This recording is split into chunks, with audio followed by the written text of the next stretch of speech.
In today's video, I'm going to tell you all about my plans for Q3 of Historathon.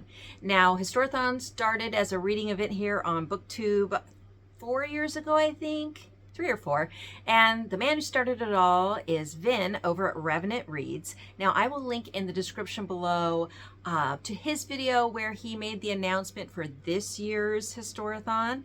But Historathon basically covers everything in history. It starts in Q1 with prehistory and goes through 500 CE. Then Q2, which we've just finished up at the end of June, let's see, April, May, June, yes, that covered 500 to 1500. And then now Q3 is 1500 to 1820, and then the last and final quarter of the year will be 1820 to the present. Now, as you know, if you followed along with me, but if you haven't, then now you'll learn, I just took a 6-month time away from BookTube for a variety of reasons. During that time, I was in kind of a major reading slump, which I've now thankfully bounced back from, and I'm enjoying my reading so much yet again. But during that time, during those 6 months from mid-January all the way through mid-June, I was not doing a lot of reading, and most of the reading I was doing was favorite rereads of comfy, cozy books. I did stumble upon a series that was brand new to me, genre brand new to me, that brought me back to reading, but by and large, I wasn't doing any of the reading I had set out to do at the beginning of the year. I had in January done a video on my reading plans for 2025, and they were very ambitious. I don't think they were overly ambitious if I had continued on as I have been reading, but yeah, that sort of bump in the road, that long 6-month bump in the road kind of threw me off kilter, threw me off schedule, but I'm back on now and everything's going great. And you know, everything happens for a reason, so I'm not upset about it. I am just starting my projects late. 2 of my projects, totally aside from Historathon, are history reading projects. One is the Plantagenet project, which is beginning with the book The White Ship by Charles Spencer. Now, The White Ship chronicles the very famous huge disaster, one of the biggest disasters in British history, with the sinking of the White Ship and the Crown's heir and many of his young relatives all drowning. And this led to the years known as the Anarchy, and this covers those years. And you really can't start, as I learned from my research, a thorough study of the Plantagenet years without this, because this set it all off.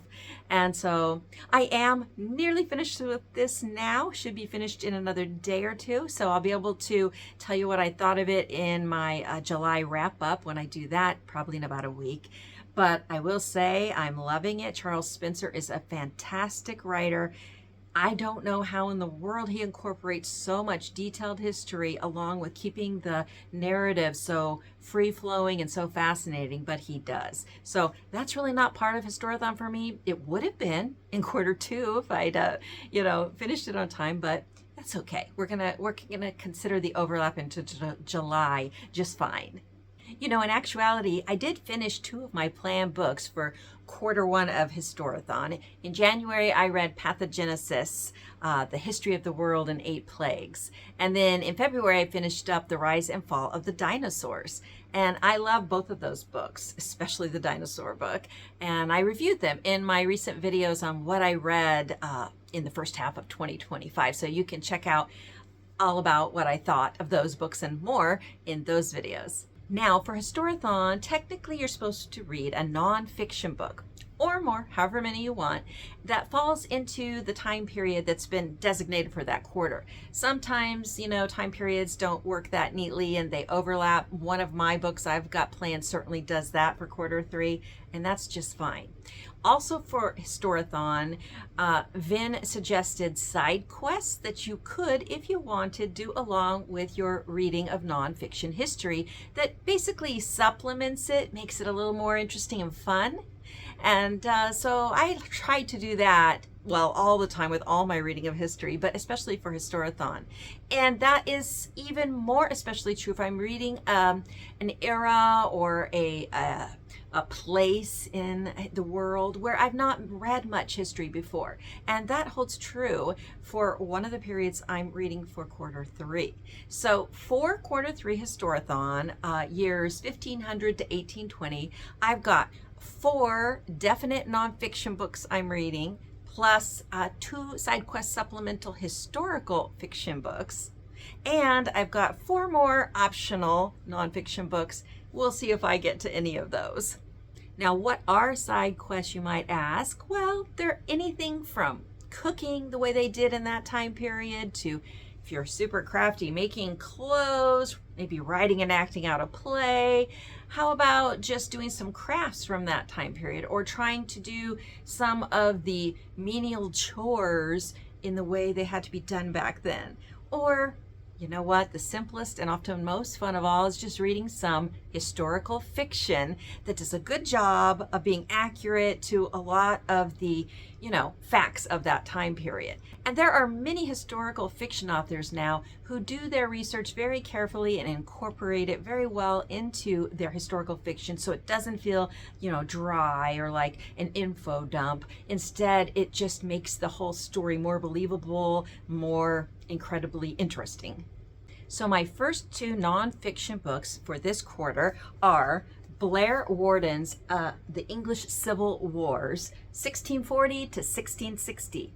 Now I know I'm doing a Plantagenet project and this leaps far, far ahead in time, but I have had some people talking about some fiction books that sounded very, very intriguing to me that were set during this time period. And I thought, maybe I ought to do a little bit of background reading so I understand what I'm getting into, because I don't remember ever reading specifically about the English Civil Wars before.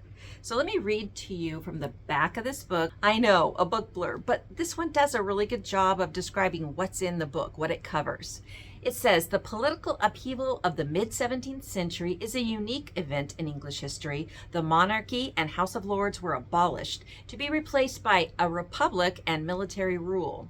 The Church of England was overthrown, the liberty of conscience established. New ideas about politics, religion, and society found eloquent voice. Blair Warden's wonderfully readable account explores the origins and course of the conflict, the war between the king and the parliament, the rise of the new model army, the execution of Charles I, the rule of Oliver Cromwell, and the Restoration. This book assesses the motives of the participants and the legacy of the struggle for later generations. I'm about halfway through this book already, just started it a few days ago, got it used from a thrift bookstore. That's the way to go usually for me. And I'm really enjoying it. It's short, concise, but super readable while, communicating all the necessary facts.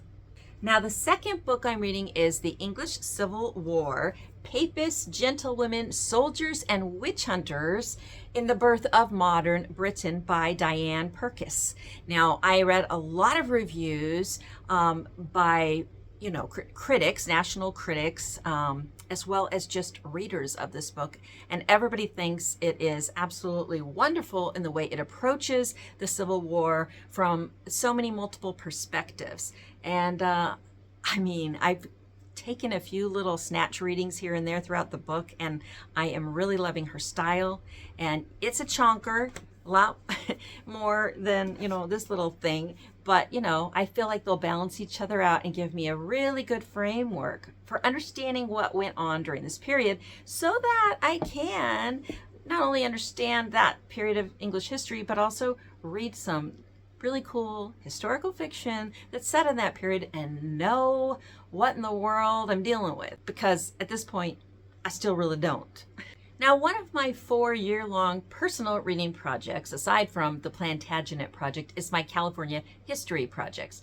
I am writing a series of books set in the Gold Rush days, and I have been doing research on this time period, yes, in books, but also in museums and actually right at the sites of where these events occurred, many of them because I live right here near where the gold rush happened. So yes, for the last 2 decades at least, I've been reading widely in this field and just loving soaking up all the information. But there's always more to read. And this is one that I decided to tackle this year. Contest for California, from Spanish colonization to the American conquest. Now, before Spanish colonization occurred here in this area that later would become known as California, the Europeans were exploring far and wide here, and that was taking place pretty much from 1542 to about 1769. Then in 1769, we have the Spanish colonization starting all the way up through 1821. And so that is what is covered in the first half of the book, primarily the Spanish colonization. The second half of the book will be what I read in quarter 4, because it goes from 1826 to 1848, the year that gold was discovered. So Hislop is a highly regarded historian and a wonderful writer. He brings in so many descriptive details as well as all the facts you want. He uses tons of primary sources so that he can give a full account of things from many different perspectives. As it says on the back of the book, using eyewitness accounts, he allows all participants, Native American, Spanish, Mexican, and Anglo-American, to have their say. Soldiers, settlers, missionaries, and merchants testify to the heroic and commonplace, the colorful and tragic in California's pre-American history. It also says that he takes what are now famous, almost legendary figures in California history and gives more nuanced perspective of who they really were. And in addition, he never loses sight, quote, of their impact on the original inhabitants of the region, California's native peoples. I have really appreciated what I've read so far in here. I'm about halfway through the first half of this book, so I'm on schedule to finish this for quarter 3, and for quarter 4 I'm going to read the second half. So the fourth book I will definitely be reading for Historathon quarter 3 is written by Andrea Wolf and published in 2015. The title is The Invention of Nature, Alexander von Humboldt's New World. Now, Alexander von Humboldt was a German naturalist, probably the most famous naturalist in history. He came up with the idea and expressed it so well to everyone around him of nature as its own separate entity. And that alone helped people to view and study nature and experience nature in an entirely different way. Here in California, even today, we have this man's name on just about everything to do with nature. We have it on ponds and lakes and rivers. We have it on state parks. We have it as the name of a university, California State University at Humboldt, but everyone just says it's Humboldt University. And there, so many of our young people go to study all types of nature careers. You know, marine biology, anyone? Now, Humboldt wasn't just a scientist. He wasn't just a bookish man. He was an explorer, and he got out there and was very active in nature. He's known for climbing some of the highest peaks that are out there in the world, including all over South America. He had friends all over the place, from Thomas Jefferson to Simon Bolivar, and he influenced so many people, and I think that is his most long-standing and perhaps significant legacy, the amount of influence he had on so many different people. For instance, the scientist Darwin, or the writer Thoreau, or John Muir, the great California, well, he wasn't from California, but he ended up doing a lot of traveling and exploring and writing about California. John Muir, yeah, the great naturalist and writer. And how about Wordsworth, the poet? Influenced him too, greatly. Because he studied nature so much and saw it in a different way than people had up to that point, he made a lot of interesting discoveries, a lot of interesting predictions, and one of them was on the coming climate change. He foresaw it and he warned about it, and here it is today. Humboldt's known as the father of modern environmentalism, and I've been wanting to read about him for a long time. So when I saw this book by Andrea Wolf, I said, okay, I have got to read that. And I'm really excited to do so. Have not started it yet, but can't wait to get going with it in another week or so. So as I mentioned before, I'm reading 2 supplemental historical fiction books to go along with my English Civil War study. And these books are both written by Minette Walters, and they are The Swift and the Harrier and The Players. Now, The Swift and the Harrier is set in 1642, right at the beginning of the English Civil War. And its heroine is Jane Swift. She is of a royalist family, but she herself wants to remain neutral. She does not believe in war and doesn't want to side with either the Puritans, the Parliament side, or the royalist side, which her family supports. So she, as a female doctor, yes, very unusual in that time, she wants to go about and treat all the wounded, all the sick, no matter what side of the war they are on. But of course, in doing so, she puts herself in jeopardy, and she exposes herself to seeing all of this brutal tragedy going on around her. Now, there is a man in this story too, because in addition to being some really harsh historical fiction, there is some romance involved, from what I've been led to believe anyway. And this man is on the side of the Parliament, of the Puritans. Now, he doesn't really, it looks like, because I've only read a few chapters so far, strongly fight for this side, but he does believe civil war is necessary for the end goal that England needs, put it that way, at least at the very beginning of this book. And his name is William Harrier, and he's there whenever Jane seems to need a little backup. Now, I don't want to go into too much about him because I don't want to give anything away, but I do like him. I find him a very intriguing character. And so far, from the little bit I've read, I think that Minette Walters is a fantastic author. And I love her style of writing historical fiction. I read a lot of historical fiction. And, most of it's pretty good. But this one I can tell is going to be really good. And, well, that's just really nice. So the second book, a sequel of sorts, happens over 40 years later in 1685. And this takes place against the backdrop of the Bloody Assizes, which were the court trials that were held after the Duke of Monmouth, who was King Charles II's illegitimate son, tried to mount a rebellion, a takeover, against King James II, who quickly put the Duke of Monmouth and his armies down. And we have then about 1,000 rebels, traitors, who are supposedly being put on trial, but really the determined outcome is known far and wide. They're going to be hung, drawn and quartered. So Lady Jane Swift is in this book. She is the heroine along with her son, who they go about with other people, I'm imagining, in a web of espionage to rescue as many of these prisoners as possible. That's what I've heard about it. That's what I've read about it, but I haven't, of course, started it yet. I have to read The Swift and the Harrier first.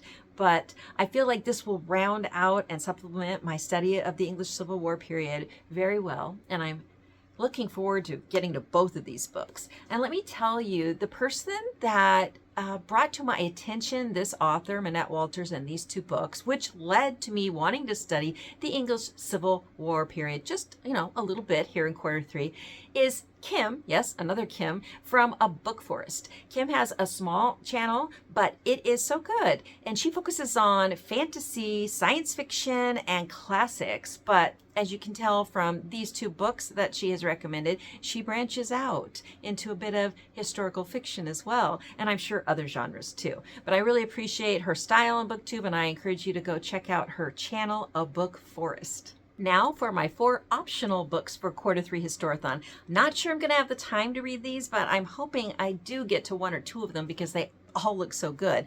First up, we have the book by Stephen Ambrose, the well-known author Stephen Ambrose, Undaunted Courage. Probably most of you have heard of this book, if not read it already. I personally cannot believe that I haven't read this, but for one reason or another, it's just been left on my TBR for so long. I really want to get to it. Of course, it covers the Lewis and Clark expedition sent off by Thomas Jefferson From 1804 to 1806, one of the purposes of the expedition was Jefferson's hope of finding a waterway to the Pacific, which he thought would be so wonderful for the country. But there was also a lot of very exciting adventure on this trip. Though I haven't read the book, I have read excerpts of it here and there, and I do know the story from reading other nonfiction books that refer back to this expedition. I'm aware that it includes many colorful characters I can't wait to get to know more about, from fur trappers to Sacagawea, and also I know that it really reveals so much of how the West looked in its pristine condition, yet untouched by the throngs of people that soon would cross over and, well, invade it. And I just can't wait to read this, and hopefully that'll be during this quarter, but if not, soon thereafter. The next optional nonfiction book I'm hoping to get to is also by Andrea Wolf. It was published in 2009, and it's called The Brother Gardeners, A Generation of Gentlemen Naturalists and the Birth of an Obsession. So this book is all about these 6 guys, these 6 naturalists who, well, basically started off the whole obsession with plant collecting. These 6 men, in fact, are credited with creating the modern garden and pretty much changing the horticultural process altogether. It all started in 1733 when an American farmer, John Bartram, shipped 2 boxes of interesting plants and seeds to Peter Collinson in London. And that began everything. The 6 of these naturalists gathered together, some of them very famous men you definitely know the names of, like Linnaeus, for instance. They started importing plants from all over the world. Captain Cook's expedition was even involved in bringing back some plants for them. Even today, people around the world, including here in America, still look to Britain's gardeners for advice on everything. You know, as a gardener myself, especially being one that enjoys experimenting with new plants all the time, I can't wait to read this book. I hope I get to do it soon because I know there are a lot of fascinating things I'm going to learn from it. So my third optional nonfiction book that I'm hoping to get to is this one, Over the Edge of the World by Lawrence Bergreen, subtitle being Magellan's Terrifying Circumnavigation of the Globe. Now, this exploratory expedition happened in 1519 to 1522, and it's been written about quite a few times. And we know that this expedition was no boring one. It was full of exciting adventures, lots of violence, some promiscuity, some adventures the like of which most of us will never ever see, but we do find quite interesting to read about. Now, I think one of the greatest things that Lawrence Bergreen brings to this book is the way that he uses some primary source information that he shares with the reader to expand on what's been known before. And I think he does a really good job with that. This was a 6,000-mile journey, and, you know, when you're on a boat that long, stuff's gonna happen, and it did. And I just am eager to hear more about it. I've heard that the overall style and tone is one that I probably will enjoy, so here's hoping. And the last optional nonfiction book I'm looking at is The Measure of All Things, subtitle being The 7-Year Odyssey That Transformed the World by Ken Alder, published in 2002. So the flyleaf of this book says, amidst the scientific fervor of the revolution, 2 French scientists, Delambre and Magellan, were sent out on an expedition to measure the shape of the world and thereby establish the meter, which was to be 1/10,000,000th the distance from pole to equator. Their hope was that people would use the globe as the basis of measurement rather than an arbitrary system meted out by the monarchs. As one scientist went north along the French meridian and the other south, they could not know the deadly obstacles that lay ahead. Delambre narrowly escaped the guillotine on the outskirts of Paris, while Magellan was trapped behind enemy lines in the war against Spain and imprisoned. It was to be 7 years before they returned to a hero's welcome in Paris.